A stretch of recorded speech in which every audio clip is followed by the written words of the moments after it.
Welcome back, ladies and gentlemen. Another exciting episode of the Institutional Insights podcast. And I have my favorite guest, Dr. Richard Olsen, founder of OANDA and the Luque Group. Dr. Olsen, thank you for joining us. Great fun to be here. Love to always get your insights and try to give my best in telling you where I think the world is heading for.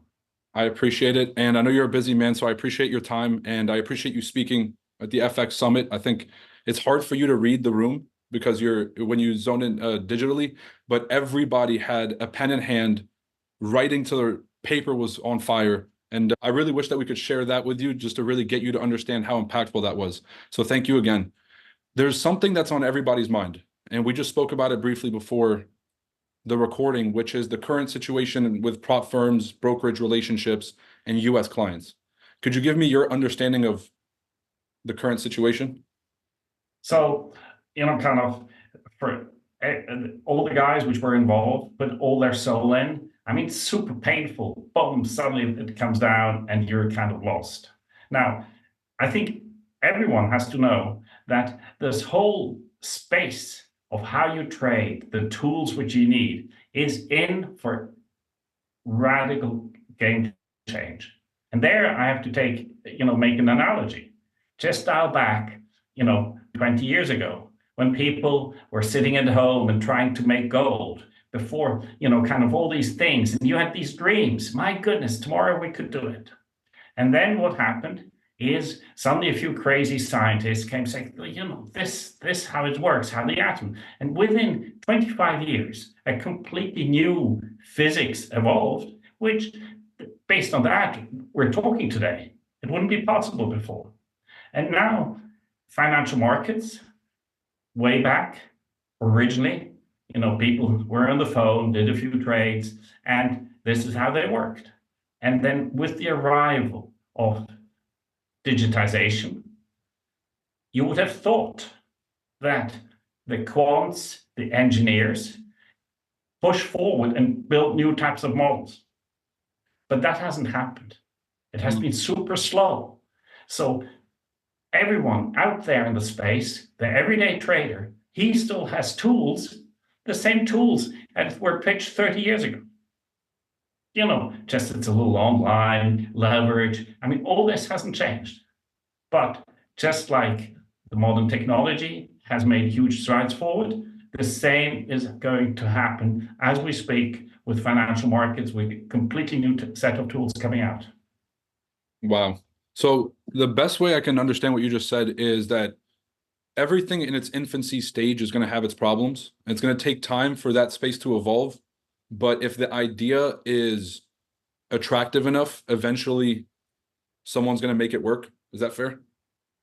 It's even more simple. It's, kind of when the ideas are ready, the kind of added value will be so huge that people just can't do it without it. It will spread by its own. Okay. And, kind of this is what everyone is waiting for. That's amazing. So I honestly had no idea that this current prop firm situation was so large that it had somebody like yours' attention. What specifically were you paying attention to? Was it the broker relationships with these firms? Was it the way these firms were set up? Or the model itself of basically a 99% losing? I mean, there was for some of the brokers, it was pretty serious because the regulators came in and said, what's happening, etc. And, malpractices, occasionally you get it, tapped on the back by the regulator, which then is super serious for these games. So do you see a fast resolution to this? Or based on your experience, is this something that is so big that it's going to take time to really iron out the regulatory environment, the legal structures, the business structures? Or do you think that there's so much incentive here that people will move quick? I mean, first of all, the old world dies much more slowly than anyone would ever guess. I mean, that's, things move much more slowly. That's the one part of the story.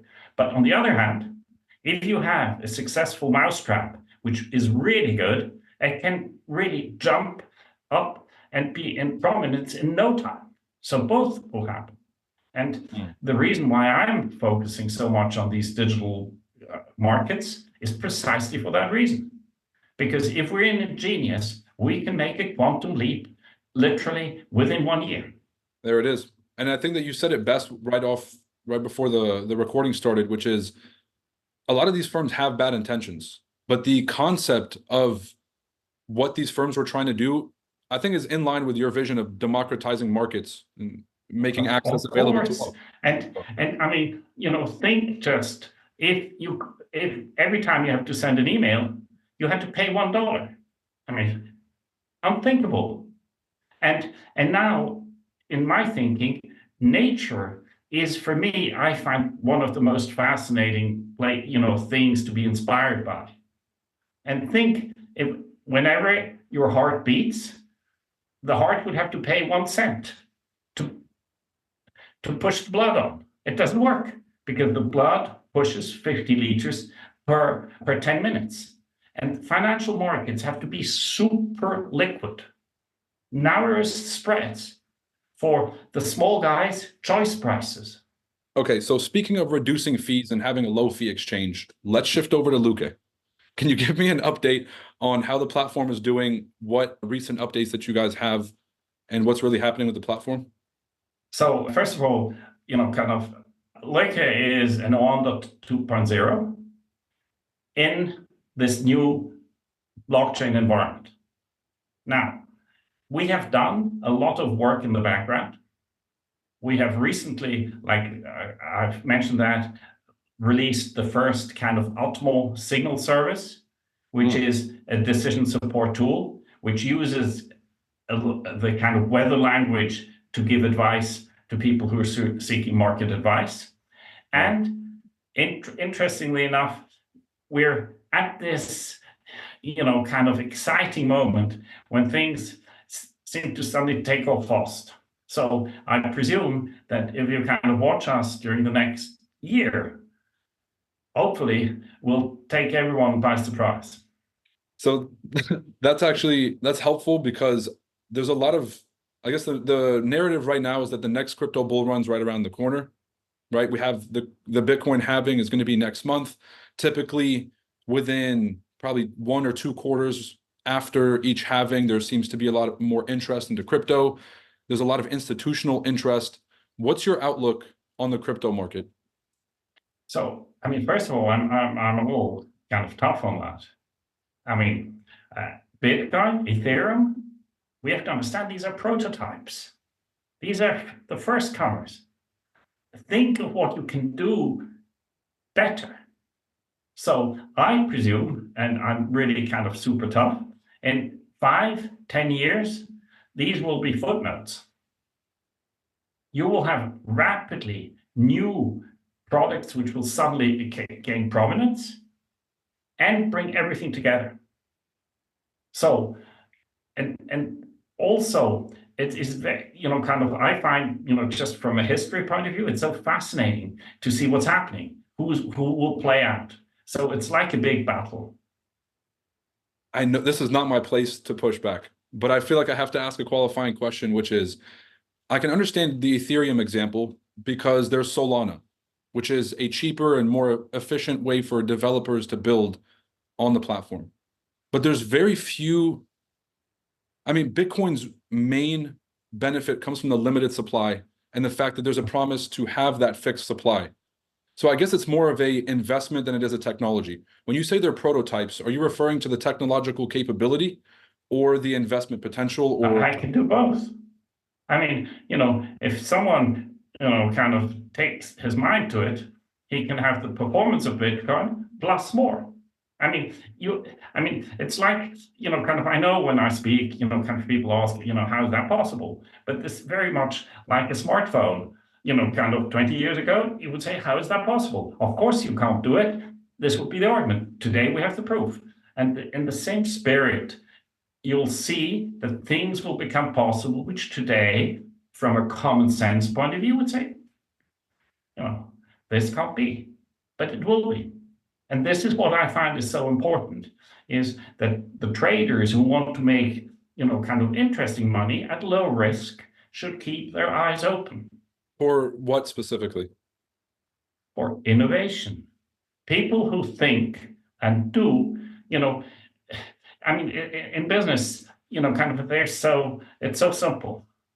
You need the right, I mean, when you try to do business with a new guy, it's the feeling what you get. Is he taking you on a ride? Yes or no? And you usually see it from the very small things. How does he answer email? Is he punctual? Yes or no? And the same thing is with these projects. Who is making these wild promises? Or are people quite low key trying to build something up and do it with ingenuity? And I would argue that most of the time, you're better off, using your good common sense. And for me, like, opening a good restaurant, think of how difficult that is. And we all know the examples when you meet a chef who has created a small restaurant which really works. I mean, that's a little bit of magic. And the results speak for itself. You know the food, you know the quality is going to be good because of the fact they were able to pull it off. And the same thing will happen here. Now, I do want to ask about the Bitcoin example specifically, because when we talk about money, obviously, in case folks are just kind of less familiar, money is three important things. It's the medium of exchange, it's a unit of account, and it's a store of value. And I think Bitcoin meets all three of those because of unique properties of not having a board or a development team that will, at some point of desperation, increase the supply. Even though Ethereum has made a promise never to increase the supply, if there is an emergency, they may be tempted to do so. Do you see any intrinsic value in an asset that has a fixed supply? And if someone was to recreate that, how would that be possible? I mean, first, from a theoretical point of view, if you tokenize Mona Lisa, there is only one Mona Lisa, just one. So I find, we know that from history, tulip bubble, etc. I mean, we sometimes, as human beings, thought this was the only solution. Now, it's clear I deeply admire Bitcoin. I think it's a great product. I'm not saying that for the time being, it's not the right thing to be. But what I warn the people is, don't get over in love. Have this degree of, second thought. Keep a kind of a proportion to play on and be participating in the others. Because, with the internet, think of the companies which today no one knows of anymore. So the same thing will happen here. And it's no discredit to Bitcoin or Ethereum. They have done a lot to build the whole environment. I love that. Don't marry an investment. It's similar to when we say don't marry a trade. So you have to be able to see the data and to be able to make adjustments. Exactly. And so I'm aware that if I say this, people are aghast first, but it's very important to have this kind of intellectual honesty. Mm-hmm. Now, the good news is for the Bitcoin maximalists out there is that IBM and Cisco are still in business. Not the industry leaders. You have Microsoft and Apple that took over, but there's still a chance here. It's a long unwind. Of course, and so don't rush to the door. But this is, in trading, everything is about timing. But it's very important that when you put on a trade, that you have the big picture in mind. Of course, in the context. But before we really dive in more into crypto and more about how Luque is really helping traders, I did want to ask you about regulation just for my own curiosity, because you sort of grew into the regulatory environment that we have today, and in some cases probably helped build it. We have to credit you for a lot of the innovation in the space. How did we get here? How did the regulatory environment get to the point today, especially as it relates to the US market versus the global market when it comes to forex trading? And first of all, also myself, but some people who are really knowledgeable about the markets, they're very disappointed. Because the debate is held around the wrong issues. And again, it's very sad to say that in 2008, it was clear that certain things, remedy had to be made, and small remedies were made, but nothing in comparison to the scale of the problem. So it's like, someone burns down his house, and then, you come back and then you say, okay, next time I'll give you kind of a few, a little bit of medicine. But more serious introspection and thought would have been necessary, and that we haven't done. Are there a few obvious things that we got right and a few obvious things that we got wrong and need improvement that come to mind? I assume you're talking about Basel Accords or Dodd-Frank, things that were supposed to be consumer protections, but instead maybe enabled even shadier activity or didn't really solve the problem. I mean, one of the most dangerous things when you go to a doctor is that everyone is so confident that the medicine which you're getting is the right medicine, when it's actually the wrong medicine. And that is the biggest danger. I mean, today, the real serious issues are not being discussed. It's just outside. I mean, I just want to get clear on this, which is, what do you believe the serious issues are that we need to open the conversation about? First of all, I've done a lot of, analyzing data statistics. Right, depending on how you measure, 2008 was a $14 trillion. I mean, it recovered thanks to, kind of all this quantitative easing, etc., and we went there. But, the damage, and at this time, you had something like 70 trillion kind of global GDP. So we burned like 20% of GDP, just to give you a kind of thing. Now, what has happened? Yes, there was this Basel thing, making things even more complicated. Dodd-Frank thing separated it. And then also, what has happened is that regulators today, when you meet them, they have a legal text. And, kind of whenever you get something to read, it's the question, at what distance do you read it? Do you read it kind of word by word or letter by letter, or do you keep it a little distance to really understand what's going? And regulators today read it like that. So it's super short-sighted. And what effect has that had?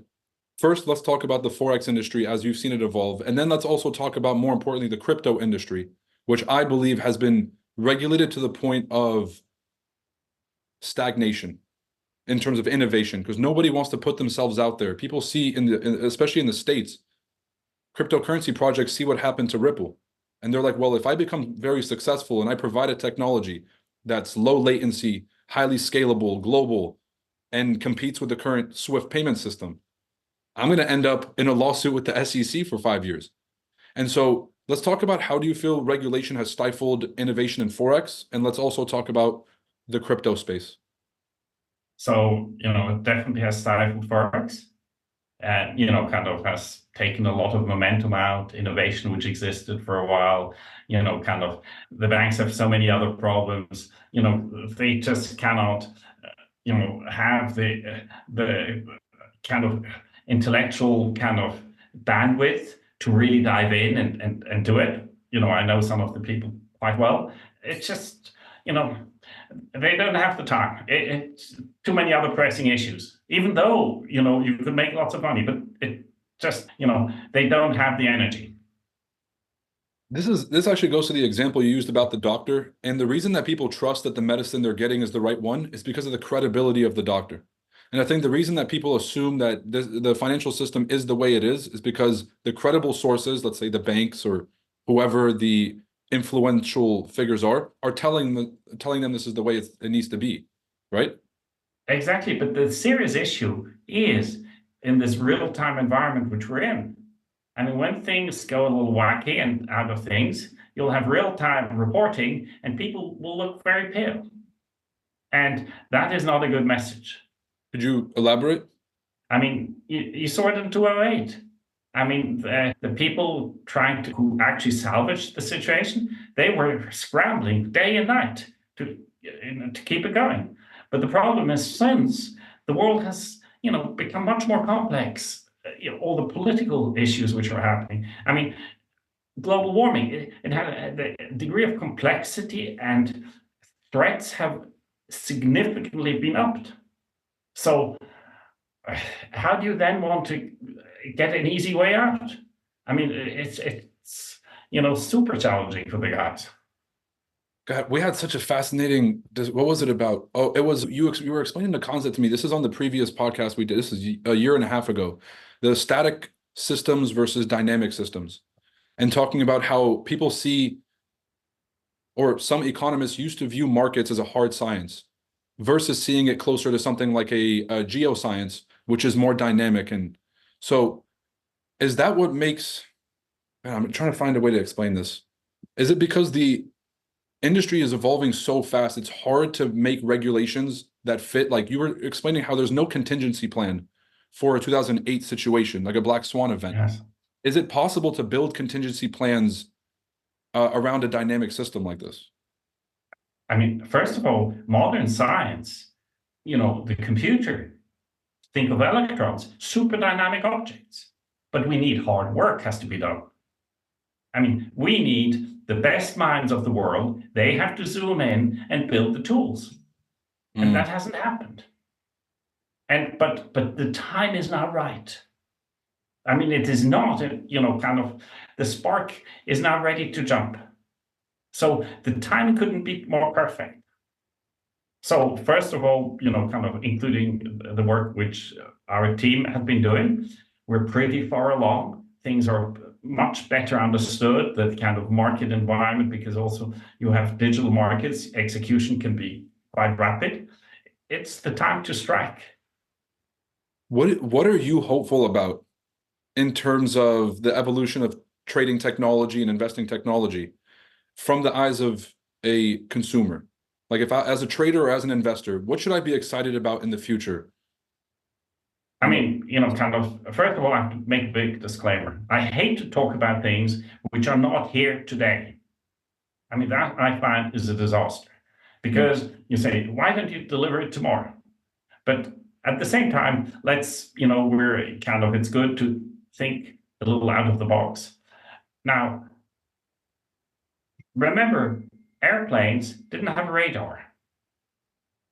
Wouldn't it be great that every trader has his radar, a really quality decision support tool, and really, tells him, oops, a yellow light comes out. Oh, have you put on your seatbelts? You forgot your stop loss? Oh, please put it in. And have all those tools which make sure that he can go, home in the evening. He understands his risk. His wife will not get angry because he has first made a ton of money and then lost everything. So, we're normal people. So we want to make it safe for the person, and that's possible. Wow. So technology tools to help reduce the human error in trading or investing. Exactly. And make sure, because actually the trader fulfills a very important role, which from a market, he's a small stabilizer. But what role does technology play in trading? Oh. So you've seen it on the institutional side where there's been an advantage for a long time, but what role could this technology play in? If you're saying that the trader, you can't remove the trader from the situation, could you explain why that is? But kind of, I love to sail. And we all know that occasionally you go sailing and, half an hour later, there is a storm. So isn't it good if you say, oh, guy, there is a storm around the corner, and then, oh, there is a warning signal. Oh, you're drawing too much water. Make sure you get the water out. Oh, you haven't reduced your sail. Please do that. Now sail a little closer to the wind. Now there is a wave. Take the wave like that. So wouldn't it be lovely? It would be super interesting. And secondly, you'd have a P&L, which would not just look like this and then kind of a cliffhanger, but actually something like this, where you have confidence, you can train yourself, you become more adept at how to do it. And then, we all know that the future is, kind of so many new markets. And all those markets need traders who, on the one hand, aggregate fundamental information and are ready to take a little bit of risk.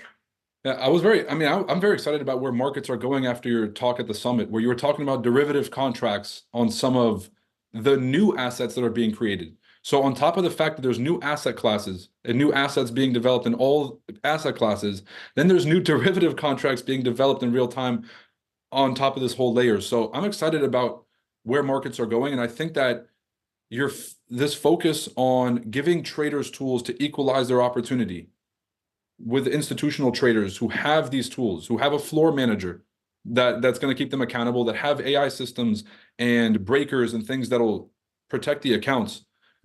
I think it's really fascinating. I can't believe this is not this is not something that more people are working on. Now, what are some of the biggest dynamics? I want to shift over to crypto now. What are some of the biggest dynamics that you're watching in crypto today? I mean, first of all, if you just look at coin market cap, Bitcoin, Ethereum, stable coins, and then Solana. And then after that, well, you go and look at the projects and say, poor guys, you're scrambling and things. And there, I find it super exciting. I mean, there is definitely room for a newcomer who, who then, takes off and suddenly grabs the limelight. Oh, that's fascinating. Okay, so this is really important, is at first you made it sound like this tail end of those investments are just in the dirt and no one cares about them. But from a perspective of value investing, that's where all the value is. It's companies that have potential but are underpriced by the market standards. So is that something that even at your place, you're really looking at those opportunities too?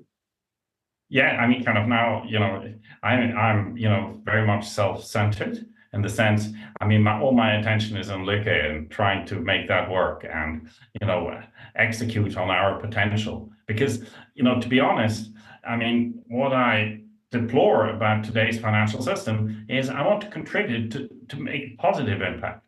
Otherwise, I wouldn't do it. There it is. So we were very close. The comments were going to say Dr. Olsen is a meme coiner. Dr. Olsen's backing Shiba Inu. Okay, that's awesome. So you opened, this is a side note just because I thought about this. There was a live streaming platform that you guys had started and had sort of like tried to promote with Lykke. What is that something that you guys are still trying to run, or?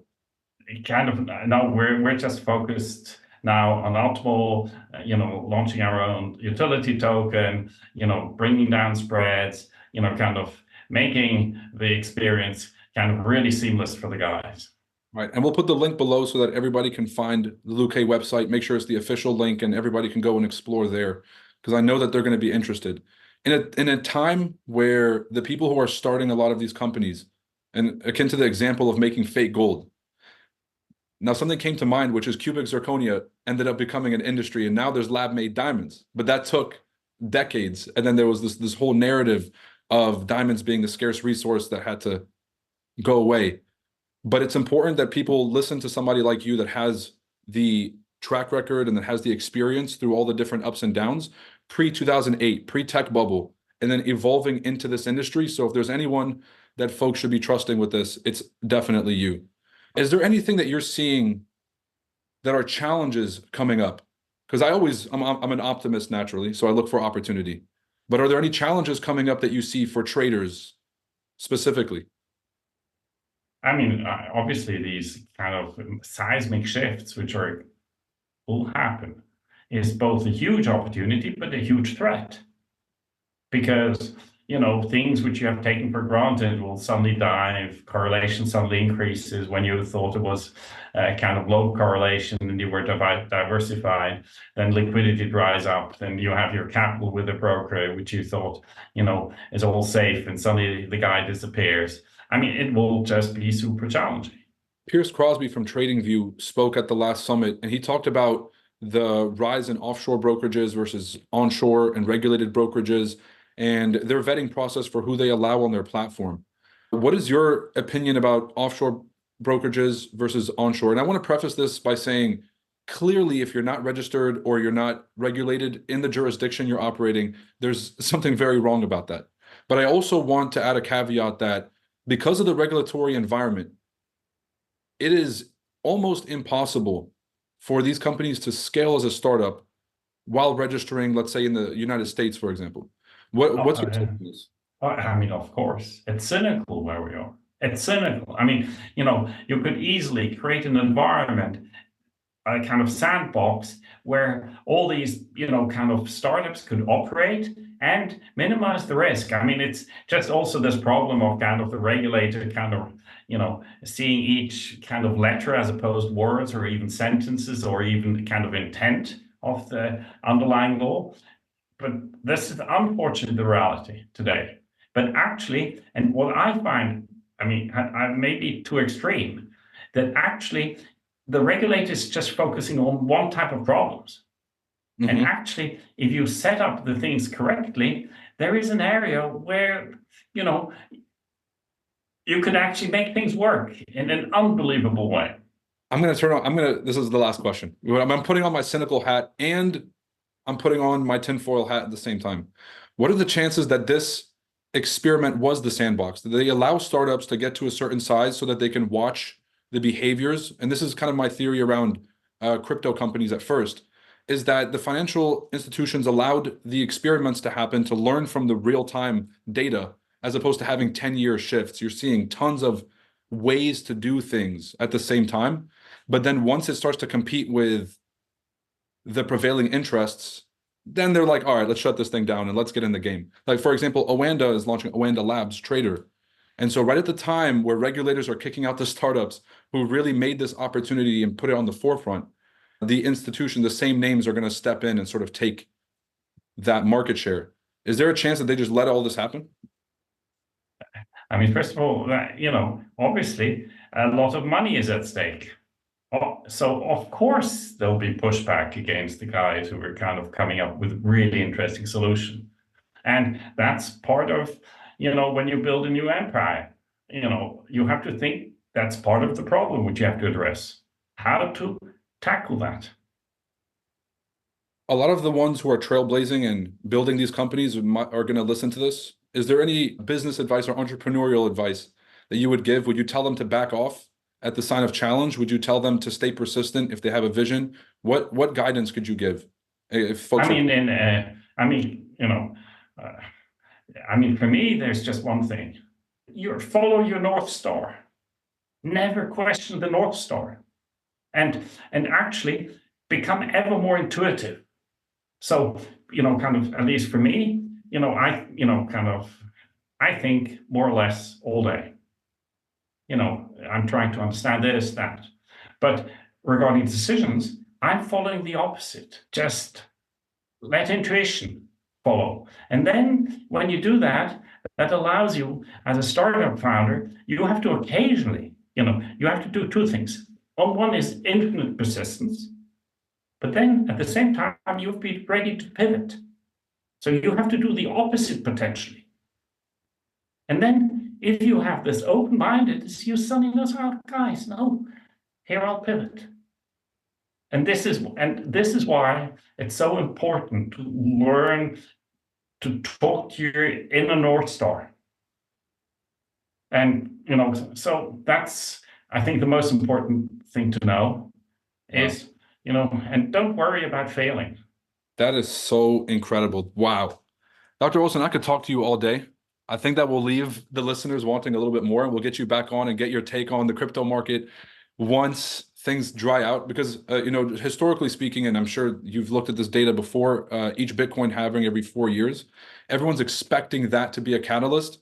And every 4 years, it's a disappointment, at least for, let's say, on average, 140 days. Let's just say a random number, right? And then the bull run starts to pick up. So I'm excited that once the market dries out and there's less interest, I want to get you on to talk about crypto and reinvigorate some interest, if that's something that you're open to. Very good. Yes, love that. So looking forward to the next conversation. For sure. And one last thing, can we expect to hear from you at the FX Summit? this year, course. 24? Of course. All right. Thank you so much for your time, Dr. Olsen. I appreciate it. Great fun. All the best. Thanks very much.